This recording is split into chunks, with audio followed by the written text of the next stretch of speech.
안녕하세요. 한문 서예 강사 최은성입니다. 코로나19로 인해서 복지관의 평생교육 프로그램이 중단된 지도 벌써 7주가 된 것 같습니다. 그동안 가정에서 건강하게 잘 지내고 계시겠죠. 얼른 이 코로나19가 종식이 되어서 건강한 모습, 환한 얼굴로 하루빨리 만나기를 기대해 봅니다. 그동안 댁에서 서예를 많이 연습들을 하셨으리라고 생각합니다. 그런데 오늘은 뭐 다 알고 계시는 사항입니다만은 처음으로 돌아가서 서예를 처음 한다 생각하시고서 또 한편으로는 아는 사실을 복습을 하는 의미에서 이렇게 함께 좀 생각해 보는 시간을 갖기로 하겠습니다. 서예라는 것은 이 모피를 가지고 글씨를 쓰는 겁니다. 그래서 오늘은 이 서예 용구의 사용법과 보관 방법 등에 대해서 알아보도록 하겠습니다. 그럼 먼저 서예 용구는 문방사우라고 해서 벼루와 먹가, 붓가, 종이를 이제 가지고 글씨를 쓰게 되죠. 물론 서예를 하는 중에는 그 밖에 여러 가지가 있습니다. 지금 제 책상에 문방사우가 놓여 있는데 그 밖에 있는 게 이제 여기 있는 이런 서진입니다. 이 서진은 글씨를 쓸 때 종이가 움직이지 않게 종이를 눌러놓는 용도였습니다. 이게 없으면 쓰다가 보면은 이 종이가 날려서 그 글씨를 작품을 또 망가뜨리기도 하죠. 그래서 이것도 아주 중요한 도구 중에 하나고요. 또 하나는 이제 물을 담아서 필요할 때 쓰는 연적입니다. 이 연적은 요새 뭐 시중에서도 많이 나와 있는데요. 이런 예쁜 종류의 이제 연적도 있습니다. 연적은 뭐 옛날부터 어떻게 보면 고려시대 때 연적은 청자로 만들어가지고 아주 뭐 보물이라 그러나요? 그런 것도 있고요. 도자기 파는 데 가면 이런 것들이 있습니다. 적당한 걸로다가 이제 구입을 하셔도 되고 요새 여러분 어르신들은 대개 보면은 그냥 물병을 많이 사용하시는 것 같더라고요. 그래 이제 서예의 품격을 좀 따져본다면 그러면은 물병보다는 이런 연적 하나 정도는 있는 게 집에서 쓰실 때 아마 품격에 좀 도움이 되지 않을까 그런 생각을 해봅니다. 그리고 이제 부설 많은 그런 이런 분마리가 있습니다. 분마리는 붓을 가지고 옮길 때 붓의 털을 보호하기 위해서 분마리. 또 하나는 이제 붓을 쓸 때 필요한 이 밑에 깔개죠. 이런 깔개 등도 서예 용구가 되고 또 여기에는 뭐 없습니다만은 그 필삽이라 그래서 붓을 꽂아 놓는 그런 도구가 있습니다. 우선 오늘은 그 외의 거는 그만두고 문방사우를 가지고서 좀 말씀을 드리겠습니다. 제일 처음에 이제 벼루를 말씀드리겠습니다. 이 벼루는 대개 저희들이 여기서 강의실이나 댁에서 쓰는 것이 요런 정도의 그 크기의 벼루를 많이 사용하게 되겠습니다. 이 벼루는 왜 필요하냐면 목을 가는 거죠. 목을 가는 도구가 되겠습니다. 그래서 물이 담기는 것을 이제 벼루에서 그 부분을 연지라고 얘기하고요. 요 부분을 그 외에 이제 먹을 가는 부분을 이제 그냥 바닥이라고 벼루의 바닥이라고 얘기합니다.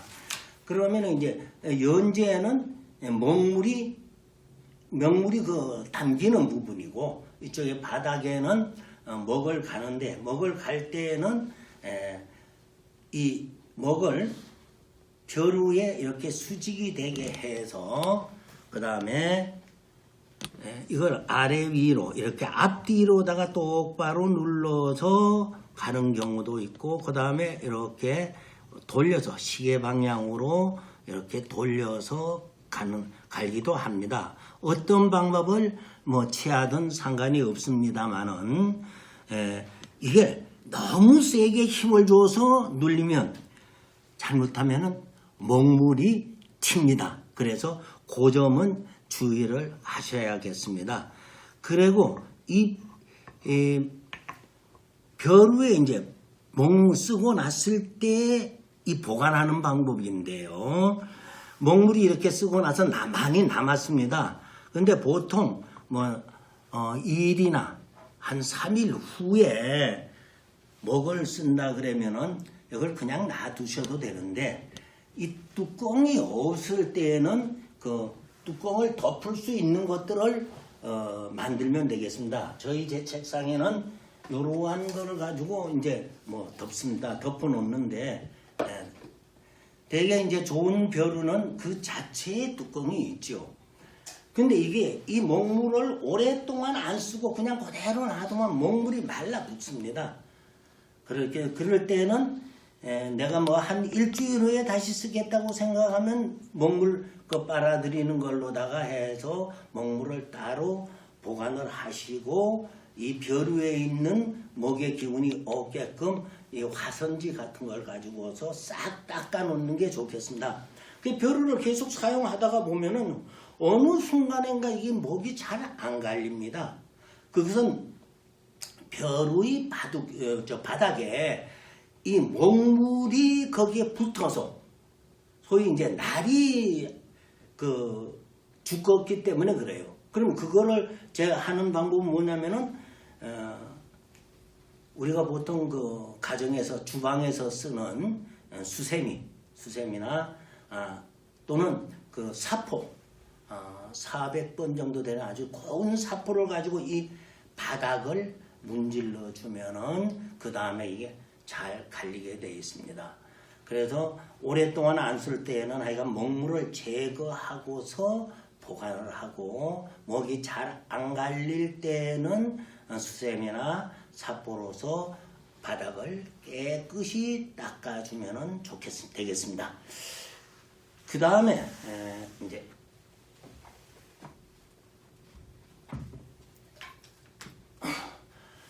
먹입니다. 먹은 뭐 저희들이 직접 만드는 거는 아닌데요. 뭐 사서 쓰는 겁니다만 기본적으로 이제 먹은 그을름과 향료를 섞어서 그 아교를 넣어갖고 형태를 굳힌 겁니다. 그러니까 그을름에는 옛날에는 이제 그 채소라든 이런 씨앗들에서 뽑아낸 기름을 태워서 그 그을름을 가지고 만들기도 하고 또는 많이 만드는 옛날에는 그 소나무의 광솔이라 그래야죠. 그걸 태우면 그을름이 많이 나옵니다. 그 그을름을 채취를 해갖고 그 다음에 향료를 섞고 거기에 아교를 넣어서 먹을 만듭니다. 근데 오늘날은 그게 이제 뭐 여러 가지로 어렵고 또 재료를 구하기 힘들고 하니까 쉬운 방법으로 카바이트를 좀 다 태웁니다. 그래서 카바이트로다가 태워서 거기에서 나오는 그름을 채취하고 해서 먹을 만듭니다. 그럼 먹도요. 이게 너무 구입해서 오래 건조한 데 놔두면 목이 갈라지고 나중에 갈릴 때 곱게 안 갈립니다. 거칠게 갈립니다. 그래서 요것도 먹도 음달에 바람이 잘 통하는데 조금은 습기가 있는데 이렇게 하면 되겠습니다. 저도 이 목을 하나 중국제인데요. 이게 그냥 저도 오래 안 쓰고 해서 목이 이렇게 갈라져 버렸습니다. 예, 제가 보관을 잘못한 거죠. 제가 저 집 그 다락에 놔뒀었는데 저 집 그 다락이 여름이면은 상당히 저 집이 무슨 슬라브 집이라서 온도가 많이 올라가요. 그랬더니 이렇게 갈라졌습니다. 그래서 목도 좀 응달에 조금 너무 온도가 올라가지 않는데 이렇게 보관을 하시는 것이 좋겠습니다. 목이나 벽에 이제 보관까지 말씀드렸고요. 그 다음에 이제 붓에 대해서 좀 말씀을 드리겠습니다. 뭐 붓의 종류는 너무 많고 다양합니다. 일단은 이 붓이 글씨 쓰는데 어떻게 보면 가장 중요한 재료 중에 하나입니다. 제가 가지고 있는 붓 중에 크기별로다가 쭉 되어 있습니다. 근데 이 붓을 처음에 사게 되면은요, 이런 뚜껑인데 열다가 보면 여기가 빳빳합니다. 이렇게. 그래서 여기는 이렇게 빳빳한 거는 왜 그러냐면 풀을 먹여 놓은 겁니다. 이 풀을 먹여 놓은 것은 붓이 이렇게 붓털이 망가지지 않게 하기 위해서 풀을 먹인 거예요. 그래서 이걸 사용하려고 할 때는 이 풀을 제거해야 됩니다. 풀을 제거하고서 먹물을 묻혀야지, 풀을 제거하지 않으면 이 먹물이 잘 안 묻고, 그 다음에는 뭐 이 풀이 풀어져 나오면 처음에 글씨를 쓸 때 이 풀이 묻어서 글씨가 제대로 안 되는 경우가 있습니다. 그래서 이 풀을 처음에 거는 풀을 씻어내고 사용해야 된다. 이런 말씀을 드립니다. 그 다음에 이제 붓을 보관하는 방법인데요. 이제 붓을 보관하자면 이제 글씨를 다 쓰고 나면 보관을 해야 되는데, 이 붓도 매일 쓰는 붓은 뭐 씻을 필요 없습니다. 계속 날마다 씻을 필요는 없고, 이 붓을 보통 그저 3, 4일, 4일 정도, 3일 내지 4일 주면 한 번 씻어주는 게 좋습니다. 왜 그러냐 하면요, 이 아까도 말씀드렸지만 먹물은, 먹에는 악교 성분이 들어가 있습니다. 그래서 안 씻고 놔두면은 이 털들이 악교에 의해서 굳어집니다. 그럼 이 부분이 딱딱해져요. 그때 이거를 모르겠어 이렇게 누르면은 풀어지기 전에 꽉꽉 눌러버리면은 이 붓털이 부러집니다. 그럼 붓이 망가지죠. 또 하나는 이것이 있으면서 물기를 머금고 있기 때문에 특히 여기를 필두라고 하는데요. 필두 부분인데 이 부분이 습기가 있으니까 오래 놔두면 이게 썩게 됩니다. 나중에 그래서 저 풀어보면은 이 털이 쭉 빠져나와요. 이게 그 붓을 잘 관리를 못해서 그것이 붓털이 떨어져 나온 거거든요. 그러니까 붓은 씻어주는 게 좋다. 오래 안 쓸 경우에는. 근데 붓을 씻는 방법에서요, 우리가 보통 가정이나 이런 데 살 때 보면 수돗물을 꼭지를 확 틀어갖고 쫙 해갖고 수돗물이 여기에 이 털에 닿게 합니다. 그럼 그게 압력이 있으니까 이 털이 지 멋대로 옮겨. 그 압력에서 막 옮깁니다. 그렇게 됐을 때는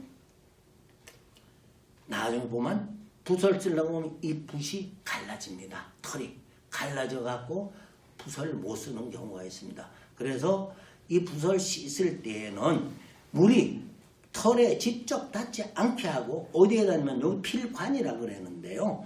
요 필관에 닿아서 물이 흘러내리게끔 그렇게 해서 붓을 씻는 게 좋고요. 고요하게 좀 세게 안 흐르는 물에 담궈서 이렇게 흔들어서 씻는 방법도 괜찮겠습니다. 그렇게 씻는 게 좋고요. 그래서 붓을 말려둬야 됩니다. 붓을. 그리고 오랫동안 내가 이 붓을 쓰지 않겠다. 예를 들어서 뭐 한 2달이다, 몇 달이다 이렇게 됐을 때는 이 붓을 씻은 채로 놔두지 마시고 요렇게 이 먹을 조금 묻혀갖고 바짝 말리세요.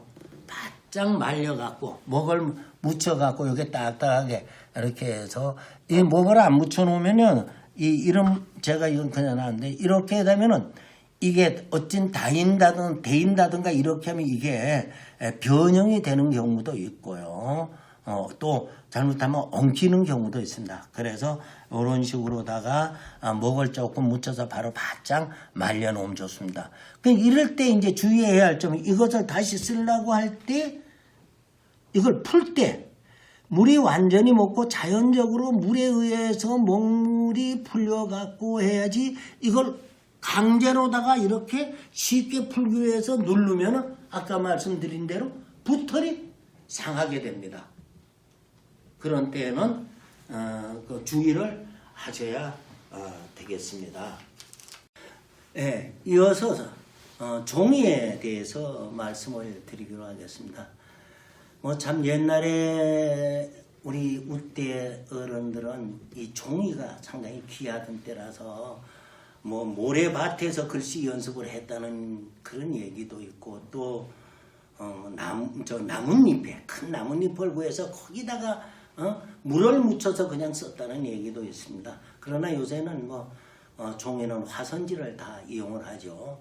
제가 처음에 이 서예를 시작할 때는 그 신문지에다가 썼었습니다. 뭐 불과 지금부터 한 40년 정도 지난 것 같은데요. 그때만 해도 이 화선지가 그렇게 흔하지를 않던 때라서 그러나 지금은 우리 어르신들은 다 화선지를 쓰시는데요. 뭐 화선지라는 것은 이 붓글씨를 쓰기 좋게 거기에 알맞게끔 만들어 놓은 거니까 그 뭐 종이에 대해서는 제가 더 말씀드릴 게 없습니다. 그러나 단 이 종이의 보관 방법입니다. 저희들이 이걸 잘 몰라가지고 쓰다가 한 권을 뜯어갖고 쓰다가 그 종이를 그냥 그대로 놔둡니다. 그럼 더구나 이제 실내에서 방 같은데 이렇게 놔두면 온도가 올라가고 습기가 없습니다. 건조합니다. 그럼 종이가 말라버려요. 그럼 종이가 마르면은 이 종이가 화선지가 목을 빨아들이는 그 기능이 떨어져서 글씨가 잘 안 되는 경우가 많습니다. 대개 이제 보면은요,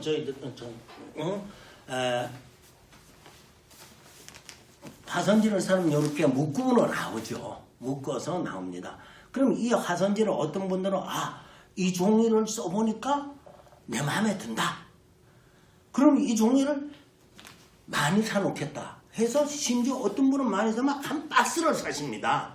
그러면 한 박스를 사면 상당히 오랜 기간 동안 쓸 수 있는데 그거를 보통은 어디다가 두느냐 하면은 그 실내 훈훈한 데다 많이 놔두시거든요. 근데 이 화선지는 그런 훈훈한데 온도가 많이 올라가는데 이런 데 놔두면 이게 자연적으로 건조가 돼서 말라버립니다. 그래서 이 화선지가 질이 변합니다. 그러니까 이 화선지는 이렇게 종이에 쌓였으면 종이에 싼 데로다가 이제 남은 거요. 남은 거는 이제 싸서 봉투에 넣어가지고 밖에다가 보관하실 수 있으면 좋습니다. 실외에다 주는 게 제일 좋답니다. 그러나 그런 여건이 안 되면 실내에 두시더라도 좀 시원한 곳에다가 그늘진 곳에다가 보관하시는 게 좋겠습니다. 화선지 중에서도 이제 처음에 쓰실 때는 그 구궁지라고 해서 이제 칸을 9개를 나눠놓은 그런 화선지가 있는데 그 화선지는 이제 그 지질이 조금 뭐 적당하지는 않아서 저도 여러분들한테 잘 권하지는 않습니다. 혹시라도 이제 그 구궁지는 시중에 파는 걸로 알고 있는데요. 필요하시다면 사서 사용해 보시는 것도 괜찮겠습니다. 이상으로 이제 그 문방 사후에 대한 사용법과 보관 방법에 대해서 간략하게 말씀을 드렸습니다.